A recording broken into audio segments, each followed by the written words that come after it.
नमस्कार, आपका स्वागत है। मित्रों, क्या आपने कभी सोचा है जब इंसान की आखिरी सांस निकल जाती है तो उसके बाद क्या होता है? क्या मौत सब कुछ खत्म कर देती है?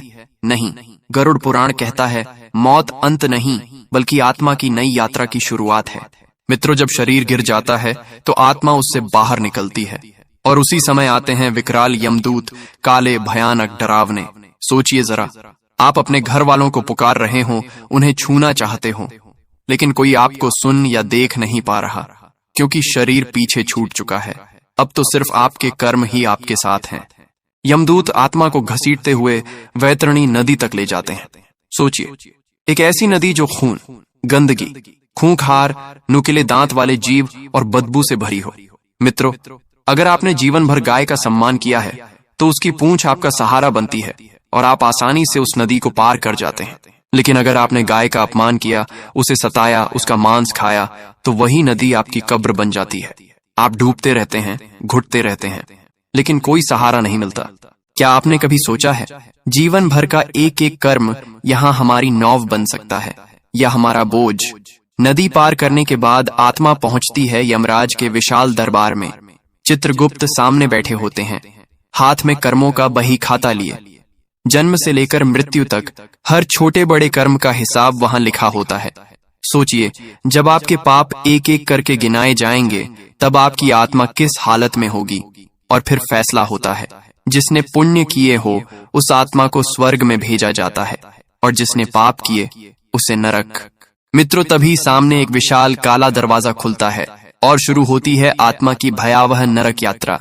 गरुड़ पुराण कहता है नरक असंख्य हैं, लेकिन 18 प्रमुख नरकों का विवरण विस्तार से मिलता है। आइए अब एक एक करके इन्हें समझते हैं। मित्रों, वीडियो में आगे बढ़ने से पहले आपसे निवेदन है कि गरुड़ पुराण की इस महान कथा को आधा अधूरा सुनने की गलती न करें। कथा को पूरा अवश्य सुने ताकि भगवान श्री हरि विष्णु की कृपा सदैव बना रहे। चलिए अब शुरू करते हैं। तामिश्र नरक। मित्रों, सोचिए, अगर आपने किसी को धोखे से लूटा, उसकी इज्जत छीनी, तो यहाँ तामिश्र नरक में आपका ठिकाना है। चारों तरफ गहरा अंधेरा, आत्मा लोहे की मोटी जंजीरों में जकड़ी हुई। यमदूत उसे दीवारों से पटकते रहते हैं, उसे मारते पीटते हैं। यातना इतनी कठोर होती है कि आत्मा बार बार चिल्लाती है, पर कोई सुनने वाला नहीं होता। क्या आपने कभी सोचा है, जिस इंसान को आपने रुलाया वही आंसू यहाँ आपके लिए आग बन जाते हैं? अंधतामिश्र नरक। यहाँ उससे भी अधिक गहरा अंधकार है। जो लोग अपने परिवार को, बच्चों को प्यार और सुरक्षा नहीं देते, उन्हें यहाँ फेंका जाता है। उनकी आंखों में नुकीले गर्म तार डाल दिया जाता है। सोचिए, एक पल भी रोशनी न मिले तो क्या होगा? यहाँ तो जन्म जन्मांतर तक अंधेरा ही अंधेरा है। इसलिए मित्रों, जब तक जीवन है तब तक अपने अपनों का कद्र करो, उनकी इज्जत करो, क्योंकि मरने के बाद सिर्फ पछतावा ही रह जाता है। दोस्तों, गरुड़ पुराण में एक भयानक नरक का वर्णन मिलता है, रौरव नरक। कहते हैं यह नरक कभी शांत नहीं होता। यहाँ हर पल डरावनी चीखें और दर्द से भरी आवाजें गूंजती रहती हैं। चारों तरफ ऐसे भयंकर जीव रहते हैं जो पापी आत्माओं को टुकड़े टुकड़े कर नोच नोच कर खाते रहते हैं। यह नरक खासकर उन लोगों के लिए है जिन्होंने किसी निर्दोष को सताया हो, किसी को बेवजह रुलाया हो या अपनी ताकत का गलत इस्तेमाल करके दूसरों पर अत्याचार किया हो। सोचिए, जब कोई बेबस इंसान आपके हाथों पीड़ित होता है तो उसकी चीखें, उसकी पुकार यूं ही हवा में नहीं खो जाती। गरुड़ पुराण कहता है वही चीखें आपकी आत्मा का पीछा करती हैं और रौरव नरक में आपके लिए यातना बनकर लौटती हैं। दोस्तों, जीवन में अगर हम किसी निर्दोष को तकलीफ देंगे तो उसका दर्द हमें भी भुगतना पड़ेगा। इसलिए हमेशा याद रखिए, किसी के आंसू बनकर मत जियो, बल्कि किसी की मुस्कान बनने की कोशिश करो। महारौरव नरक। मित्रों, कहा जाता है कि यह नरक रौरव नरक से भी कहीं ज्यादा डरावना है। यहाँ पापियों को खौलते हुए तेल से भरे बड़े बड़े कड़ाहों में उल्टा लटकाया जाता है। सोचिए, जब उबलता हुआ तेल तन मन को जलाता है तो आत्मा किस पीड़ा से गुजरती होगी। उनकी त्वचा फट जाती है, नसें झुलस जाती हैं, पूरा अस्तित्व जलने लगता है, लेकिन मौत नहीं आती। आत्मा बार बार उसी दर्द को सहती रहती है। महारौरव नरक उन लोगों के लिए है जिन्होंने दूसरों को बेवजह सताया, निर्दोषों पर जुल्म ढाए और अपने स्वार्थ के लिए दूसरों का जीवन नरक बना दिया। कुंभीपाक नरक। गरुड़ पुराण में कहा गया है यह नरक खासकर उन लोगों के लिए है जो अपने माता पिता का अपमान करते हैं, उनकी सेवा नहीं करते या गुरुजनों की आज्ञा का पालन नहीं करते। जब ऐसी आत्माएं मरने के बाद यमलोक पहुंचती हैं, तो यमदूत उन्हें पकड़कर खौलते हुए तेल से भरे विशाल घड़े में डाल देते हैं। सोचिए, उबलते हुए तेल में गिरना, जहां पूरा तन मन जलता है, नसें टूटती हैं, लेकिन फिर भी मौत नहीं आती। यह कैसा भयावह कष्ट होगा। मित्रों, माता पिता और गुरु हमारे जीवन का आधार हैं। अगर हम उनका अपमान करेंगे, उनकी कदर नहीं करेंगे, तो वही कर्म हमें इस कुंभिपाक नरक तक ले जाएंगे। इसलिए हमेशा याद रखिए, माता पिता की सेवा सबसे बड़ा धर्म है और गुरु का सम्मान सबसे बड़ी पूजा। अगर आपने उन्हें खुश किया तो समझ लीजिए ईश्वर खुद आपसे प्रसन्न है। कालसूत्र नरक। यहाँ की धरती अंगारों जैसी तपती रहती है। आत्मा जिस पर भी कदम रखती है, उसके तलवे जल जाते हैं। और इतना ही नहीं, ऊपर से सूरज की भयंकर तपिश आत्मा को झुलसा देती है। चारों तरफ सिर्फ आग, धधकते अंगारे और असहनीय गर्मी होती है। ये नरक उन लोगों के लिए है जिन्होंने झूठ बोला, चोरी की, दूसरों को धोखा दिया और सत्य का गला घोंटा। सोचिए, जब इंसान झूठी गवाही देकर किसी निर्दोष की जिंदगी बिगाड़ देता है, तो उसकी आत्मा कितनी बड़ी सजा की हकदार बनती है। दोस्तों, इसीलिए हमारे शास्त्र कहते हैं, चाहे परिस्थिति कितनी भी कठिन क्यों ना हो, सत्य का साथ कभी मत छोड़ो। झूठ बोलकर भले एक पल का फायदा मिल जाए, लेकिन उसका परिणाम आत्मा को कालसूत्र नरक में सहना पड़ सकता है। असिपत्र वन नरक। कहा जाता है कि यह नरक एक जंगल जैसा है, लेकिन यहाँ के पेड़ों पर पत्तों की जगह धारदार तलवारें होती हैं। चारों तरफ सिर्फ तेज धार वाली तलवारों से भरा भयावह जंगल फैला रहता है।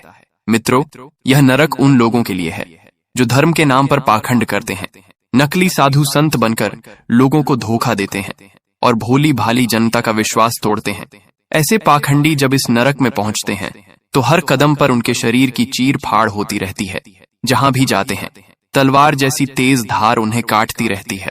आत्मा बार बार घायल होती है, लहूलुहान होती है, लेकिन मौत नहीं आती। दर्द का यह सिलसिला लगातार चलता रहता है। शूकरमुख नरक। दोस्तों, यह नरक खासकर उन लोगों के लिए है जिन्होंने जनता का हक मारा, भ्रष्ट नेता बने, रिश्वतखोरी की और जनता का धन लूटकर अपने सुख सुविधाओं पर खर्च किया। कहा जाता है कि यहाँ यमदूत सुअर जैसे मुख वाले भयंकर रूप में आते हैं। वे पापी आत्माओं को बार बार काटते हैं, नोचते हैं और चीर फाड़ करते हैं। आत्मा दर्द से चीखती है, तड़पती है, लेकिन यातना वहीं खत्म नहीं होती, क्योंकि हर बार जब शरीर टुकड़े टुकड़े हो जाता है, तो तुरंत फिर से जुड़ जाता है, ताकि उस पीड़ा को बार बार सहना पड़े। अंधकूप नरक। यहाँ एक गहरा कुआं है, लेकिन इसमें पानी नहीं, बल्कि असंख्य जहरीले सांप और बिच्छू भरे रहते हैं। इस कुएं में जिस आत्मा को गिरा दिया जाता है, उसे हर पल इन जहरीले जीवों के डसने और काटने की यातना झेलनी पड़ती है। यह नरक उन लोगों के लिए है जिन्होंने अपने घर आए मेहमानों का अपमान किया, शरण लेने आए व्यक्ति को दुत्कार दिया या किसी असहाय को ठुकरा दिया। वातप नरक। यहाँ इस नरक में आत्मा को कभी आग पर जलाया जाता है और कभी बर्फीले तूफान में फेंका जाता है। जिनकी वाणी ने दूसरों को जलाया, जिन्होंने अपशब्द बोले, वे यहाँ जीभ के दोष का फल भोगते हैं। हिमशीत नरक।